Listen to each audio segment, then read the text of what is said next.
ADC technique use करेंगे और कुछ नहीं, ठीक है।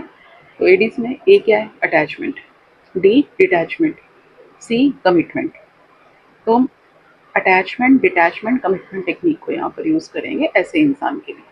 अब ये इंसान में आपको समझ में कैसे आएगा कि मुझे एडीसी टेक्निक ही यूज़ करनी है इस पर्सन के लिए? तो बेटा उसका ना डिटैचमेंट स्टाइल और अटैचमेंट स्टाइल, इस पर ध्यान दो। अपने को सबसे पहले उसका रिलेशनशिप पैटर्न समझना है कि भैया बार बार जाता है, एक ही के साथ जुड़ा हुआ है या एक से ज़्यादा लोगों के साथ जुड़ा हुआ है, ठीक है।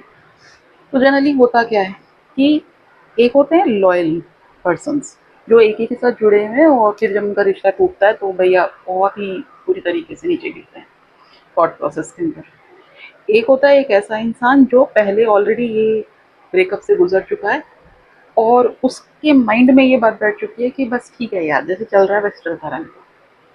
तो ये दो तरीके के स्टाइल्स हैं जहाँ पे आपको ये समझना है कि मुझे एडीसी कहाँ यूज़ करनी है। तो बेटा डिटैचमेंट स्टाइल पर काम करना है। तो एडीसी में ए क्या है, देखो अटैचमेंट, अटैचमेंट स्टाइल को बाद में, पहले डिटैचमेंट स्टाइल को समझें, ठीक है। डिटैचमेंट स्टाइल समझ में आएगा ना तो अटैचमेंट का एस्पेक्ट समझ में आएगा। कमिटमेंट तो लास्ट है ना स्टेज, तो पहले डिटैचमेंट स्टाइल को समझ लो। अब डिटैचमेंट स्टाइल के चार हिस्से हैं, चार तरीके से डिटैचमेंट हो सकती है एक इंसान। पहला लर्निंग। लर्निंग क्या कहती है? लर्निंग कहती है कि ये जो पर्सन है ये एक्सेप्ट करेगा कि मुझे अपनी हीलिंग करनी है, मैं मूव ऑन करना चाहता हूँ, और फिर ये अपना फोकस अपने सेल्फ पर रखेगा।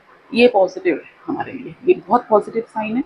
अगर कोई पर्सन आपके पास आकर ये कहता है कि मुझे हील होना है, मुझे इस चीज़ से छुटकारा पाना है, मुझे अपने अपने आप में चेंजेस लेकर आने हैं, इसका मतलब लर्निंग स्टेज है उसका।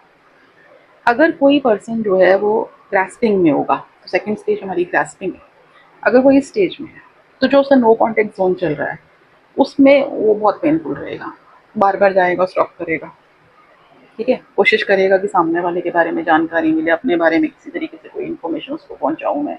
कोशिश करेगा कि सामने वाले को लगे कि मैं बहुत परेशान हूँ या मैं बहुत खुश हूँ, ऐसा कुछ मतलब बिहेवियर, नाटकबाजी करने की कोशिश करेगा कि सामने वाला जो है उसके बारे में कुछ जानने के लिए क्रेज क्रिएट करेगा, क्यूरियोसिटी क्रिएट करने की कोशिश करेगा। तीसरा स्टेज क्या होगा, ब्लेमिंग। ये ब्लेमिंग का जो स्टेज है ये जनरली हर इंसान में पाया जाता है। यहाँ पे क्या होता है, हम सामने वाले को गलत मानते हैं, अपनी गलती तो माननी नहीं ना अपना, तो सामने वाले को हम गलत मानते हैं, खुद रिस्पॉन्सिबिलिटी नहीं लेंगे कि अपने से कोई गलती हुई है, तो दूसरा ही गलत है, इसलिए रिश्ता टूटा है। चौथी जो स्टेज है ये सबसे बड़ी प्रॉब्लम है हमारे लिए, क्योंकि अगर कोई इस स्टेज में हमारे पास आया फिर प्रोसेस बहुत ज़बरदस्त तरीके से रिवर्स मारना पड़ेगा अपने को। तो चौथी स्टेज क्या है, र्यूमिनेटिंग। र्यूमिनेटिंग में क्या होता है, ये मेंटली स्टक हो जाता है पर्सन, व्हाट इफ सिचुएशन में आ जाता है कि काश मैं ये कर लेता मेरा रिश्ता सुधर जाता, काश मैं ऐसे कर लेता तो मेरा रिश्ता सुधर जाता, काश मैं उस मोमेंट पर ये काम कर लेता, ऐसा एफर्ट कर लेता तो मेरा रिश्ता सुधर जाता। तो ये अपने आप को ब्लेम करता है कि मेरी गलती है। अब ये जो र्यूमिनेटिंग स्टेज वाला आया है ना, यही सबसे ज़्यादा डिप्रेसिव मोड है, बाकी तो संभल जाएंगे। र्यूमिनेटिंग को संभालना हमारे लिए चैलेंजिंग टास्क है। तो र्यूमिनेटिंग को संभालने के लिए हमें क्या करना पड़ेगा, हमें रिवर्स टेक्निक को यूज़ करना पड़ेगा। तो रिवर्स माइंड साइकोलॉजी यहाँ पर हम यूज़ करेंगे। र्यूमिनेटिंग से ब्लेमिंग, ब्लेमिंग से लर्निंग। अभी जब हम उसको ब्लेमिंग पर लेकर जाएंगे तो ब्लेमिंग से नो ब्लेमिंग, ये उसका सब पार्ट है, ठीक है। तो इस स्टेज को हम इस तरीके से कट करेंगे। उसको लेके कैसे जाना है, सेल्फ ब्लेमिंग प्रोसेस में है, कॉन्फिडेंस ऑब्वियसली डाउन हुआ है, ठीक है। तो सेल्फ ब्लेमिंग से अदर ब्लेमिंग पर लेकर जाना है, तो अदर के नेगेटिव पॉइंट्स दिखाने हैं उसको। अब अदर ब्लेमिंग पर लेकर गए, उसके बाद नो ब्लेमिंग जोन में लेके जाना है कि भाई तुमको क्या करना है, उसमें उसने क्या गलतियां करी क्या नहीं करी, अब तुम अपनी हीलिंग करो। तो नो ब्लेमिंग जोन में लेके जाना उसको। नो ब्लेमिंग जोन में लेके जाओगे तभी वो लर्निंग स्टेज पर आएगा। लर्निंग स्टेज पर आ गया, काम आसान है। So this is something you need to understand, ठीक है।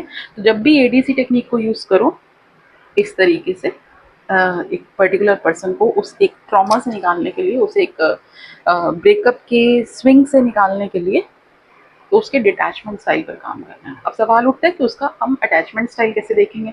तो बेटा पहले हम डिटैचमेंट स्टाइल देखेंगे ना, उसके साथ ही अटैचमेंट स्टाइल के जो एस्पेक्ट्स हैं ना वो, ठीक है। तो उसका डिटैचमेंट स्टाइल से अटैचमेंट स्टाइल से कमिटमेंट स्टाइल, इनको कट करते हुए उसके थॉट प्रोसेस पर काम करना है। यहाँ पे जब आप इस चीज़ को समझना शुरू कर दोगे ना कि इस अगर इसकी स्टेज आपको समझ में आ जाती है कि रूमिनेटिंग स्टेज के अंदर है ये पर्सन या ब्लेमिंग स्टेज के अंदर है ये पर्सन, तो half the problem is solve. तो एडीसी टेक्निक इसी तरीके से काम करती है। अभी एनालिसिस बहुत ज़रूरी है, ऑब्जर्वेशन बहुत ज़रूरी है, ये एक बात को ध्यान में रखकर काम करना, ठीक है। तो एकदम से कोई भी स्टेज को जज नहीं कर लेना, उसको ऑब्जर्व करने की बहुत ज़रूरत है, उसको समझने की बहुत ज़रूरत है। तो 2-3 सीटिंग्स आराम से लो उस पर्सन के साथ और फिर उसके बाद चीज़ों को समझो। इसका इस्तेमाल ज़्यादा होना चाहिए, ये समझ लेना। लिसनिंग और अंडरस्टैंडिंग, इसका इस्तेमाल आपका ज़्यादा होना चाहिए, ऑब्जर्वेशन का इस्तेमाल